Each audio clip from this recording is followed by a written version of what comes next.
Yo, Auto Ace fam. Kung naghahanap ka ng hybrid SUV ngayong 2026, malamang napansin mo na ang BYD Sea Lion 6, isa sa mga pinaka-interesting na bagong option sa Pilipinas. Hybrid siya, modern ang itsura, at maraming nagtatanong, sulit ba talaga o sayang lang ang pera?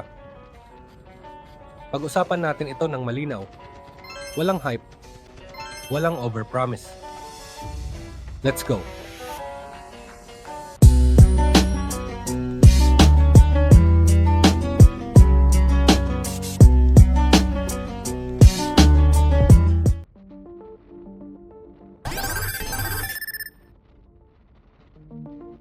Ang BYD Sea Lion 6 na available sa Pilipinas ay isang plug-in hybrid.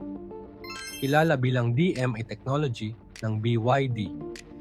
Ibig sabihin, may gas engine, may electric motor, at may battery na pwede mong i-charge. Sa maikling biyahe sa city, kaya nitong tumakbo ng pure electric, walang gasolina, sobrang tahimik. Kapag naubos ang battery, automatic siyang lilipat sa hybrid mode, kaya hindi ka maiiwan sa daan.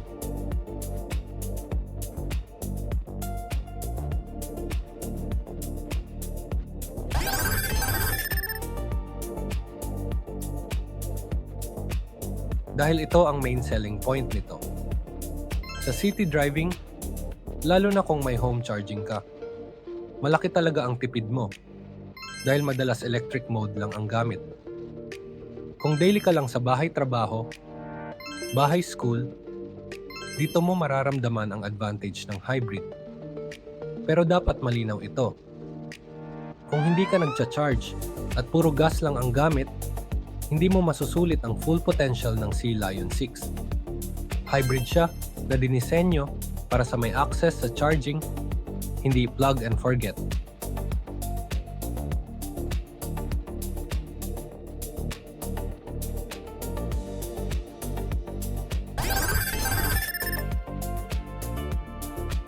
Ang Sea Lion 6 ay smooth ang arangkada, may instant torque galing sa electric motor, at very relaxed i-drive. Hindi siya sporty SUV, pero para sa daily use, refined at komportable. Tahimik ang cabin, minimal ang vibration, at ramdam ang pagiging modern na sasakyan.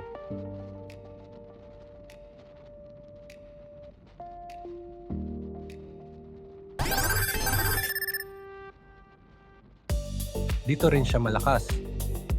May large touchscreen, modern infotainment, at maraming driver assist features depende sa variant. Mas tech-loaded siya kumpara sa traditional gasoline SUVs sa parehong size.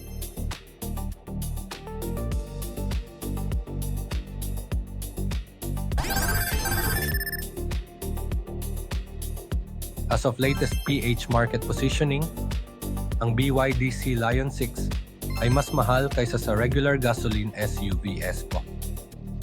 Pero mas abot kaya kumpara sa full EV SUV. Binabayaran mo dito ang hybrid system, battery, at advanced technology. Hindi ito budget SUV, pero hindi rin luxury pricing.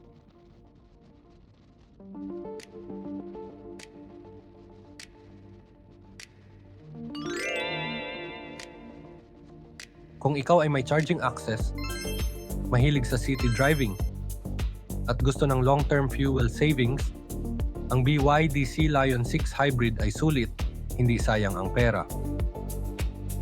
Pero kung ikaw ay walang charging option, madalas long highway drives, at gusto ng simple ownership na walang adjustment, baka mas practical pa rin ang traditional gasoline SUV.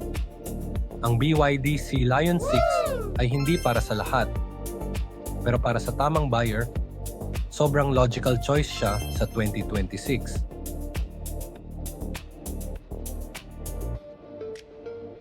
Auto Ace fam, ikaw, ready ka na ba sa hybrid o stay ka muna sa gas?